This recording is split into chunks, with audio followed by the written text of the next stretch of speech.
ராதே கிருஷ்ணா. மகோன்னதமான ஹிமாச்சல பர்வதம் நீங்கள் பார்க்குற பிப்பல் கோட்டின்னு ஒரு இடம், பத்ரிக்கு போகிற வழி. அந்த பிப்பல் கோட்டிலேருந்து ஒரு 5 கிலோமீட்டர். எல்லா வண்டியும் இந்த பக்கம் இப்படி வந்து இப்படி தான் திரும்பி எல்லா வண்டியுமே பத்ரிக்கு போகும். அந்த இடத்துல இந்த கார்னரில் அழகாக இந்த ஒரு கோவில் இருக்குது. இந்த இடத்துக்கு பேர் கருட கங்கா அப்படின்னு பேர். கருடனுக்கான கங்கை அப்படின்னு அர்த்தம். கோடி ஜென்ம சுக்கிருத்தம். இதை நீங்கள் பார்க்கணும். இந்த இடத்துல நீங்கள் பார்க்க போகிறது இப்போ லக்ஷ்மி நாராயணனுடைய கோவில். அழகான ஒரு பழைய லக்ஷ்மி நாராயணனுடைய சன்னதி. நன்னா பார்த்துக்கோங்க. இவ்வளோ அழகான ஒரு லக்ஷ்மி நாராயண மூர்த்தி. நன்னா பிரார்த்தனை பண்ணிக்கோங்க. உங்களுடைய அகம்பாவம் எல்லாம் இன்னியோடு அழிஞ்சு போடணும். பகவானுக்கு பிடிச்சபடி ஒரு வாழ்க்கை வாழணும். சரி, ஏன் இந்த இடத்துல அகம்பாவத்தை விடணும்னு சொல்கிறேன் அப்படின்னா, இந்த இடத்துல மிக முக்கியமான ஒரு விஷயம். இதோ இப்போ நீங்கள் பார்க்கறது ஒரு கருடனுடையதான சன்னதி. கருட கோவிந்த் அப்படின்னு சொல்லுவோம் இல்லையா பிருந்தாவனத்தில், அந்த மாதிரி இங்கே கருடாழ்வாருடைய சன்னதி. சரி, இங்கே ஏன் கருடாழ்வார் இருக்கார் அப்படின்னா, ஒரு சந்தர்ப்பத்தில் சிவபெருமான் நாராயணனை பார்க்க போகிறார். அப்போ கருடன் சிவபெருமானுடையதான பாம்பு வாசுகியை பிடிச்சு வச்சுட்டு விடமாட்டேங்கிறார். சிவபெருமானும் சொல்கிறார், நாராயணனும் சொல்கிறா, கேட்க மாட்டேங்கிறார். அப்போ பகவான் சொல்கிறார், ஏ கருடா, இப்படி பண்ணாதே, விட்டுடு அப்படின்றார். தெரியாதா, கருடன் ரொம்ப வருத்தமாக அப்படி உட்காந்து தப்பு பண்ணிட்டேனேன்னு இருக்கார் இல்லையா. அப்போ நாராயணன் சொல்கிறார், அப்பா விட்டுடுப்பா அப்படின்றார். இப்போ கருடாழ்வார் சொல்கிறார், சுவாமி, நான் பாம்பெல்லாம் சாப்பிடலாம் வச்சுக்கோங்களேன், உங்களுக்கு தான் கஷ்டம். நான் நல்லா இருந்தால் தானே உங்களை சுமக்க முடியும். எனக்கு பலம் வேணும்னா பாம்பெல்லாம் சாப்பிடணும் இல்லையா அப்படின்றார். அப்போ பகவான் தெரிஞ்சுடுத்து, கருடாழ்வாருக்கு அகம்பாவம் வந்துடுத்து அப்படின்னு தெரிஞ்சுடுத்து. உடனே அழகா சுவாமி பார்த்தார், ஏ கருடா, முதல்ல என்னுடைய சுண்டு விரலை தூக்கு. என்னுடைய சுண்டு விரலை நீ தூக்கிட்ட அப்படின்னா நிச்சயமாக உன் பலம் என்னன்னு உனக்கும் தெரியும், எனக்கும் தெரியும் அப்படின்னு சொன்னார். உடனேயே அவ்வளோதானே, உங்கள் சுண்டு விரலாம் ஒரு வெயிட்டாக எனக்கு, நான் எல்லாம் மேருமலையை சுமக்கிறவன் அப்படின்னார் கருடாழ்வார். அப்போ இங்கே பாருங்க, பகவான் உங்களுக்கு திறந்தே சந்நிதியை காட்டுறான். அப்போ அதன் ஆச்சரியமாக அந்த பகவான் கருடன் மேலே தன்னுடைய சுண்டு விரலை வைக்கிறார்.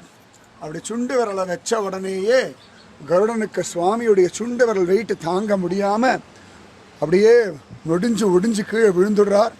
பிரபோ மன்னிச்சிடுங்கோ அப்படின்னு பிரார்த்திக்கிறார். இப்போ பகவான் சொல்கிறான், அகம்பா வேண்டாம் கருடா அப்படின்னு சொல்ல, உடனே கருடன் இந்த இடத்துல வந்து உட்காந்து தபஸ் பண்ணுறார்.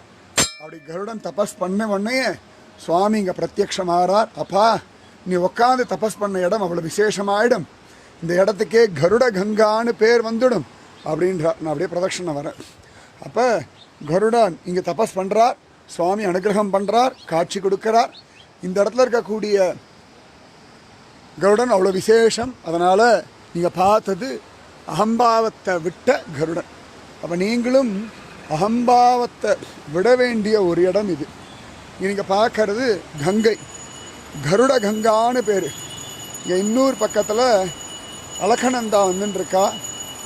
இந்த கருட கங்கா அவ்வளவு ஜோரான ஒரு இடம். என்ன விசேஷம்னா, இங்கே வந்து எல்லாரும் முக்கியமாக கூழாங்கல்லி எடுத்துப்பா. எதுக்கு அப்படின்னா, இந்த இடத்துல இருக்க கூழாங்கல் எடுத்துன்னு போய் வீட்டில் வச்சாச்சுன்னா பாம்பு வராது அப்படின்றது ஐதீகம்.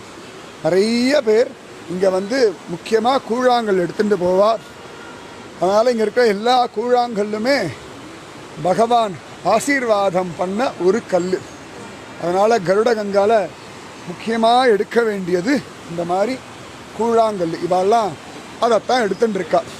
அதனால் நீங்கள் மறக்காமல் இந்த இடத்துக்கு வரணும்னு பிரார்த்தனை பண்ணிக்கோங்கோ. பத்ரி நாராயணனுடைய அனுகிரகத்தினால உங்களால் வர முடியும்.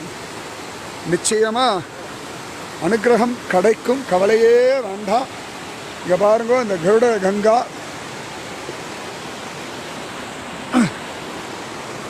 உங்களுடைய எல்லா பாவம், அகம்பாவம், கஷ்டங்கள், பிரச்சனைகள், கவலைகள், வியாதிகள் சர்வத்தையும் கருட பகவானுடைய திருவடியில் நான் அப்படியே சமர்ப்பணம் பண்ணிடுறேன்.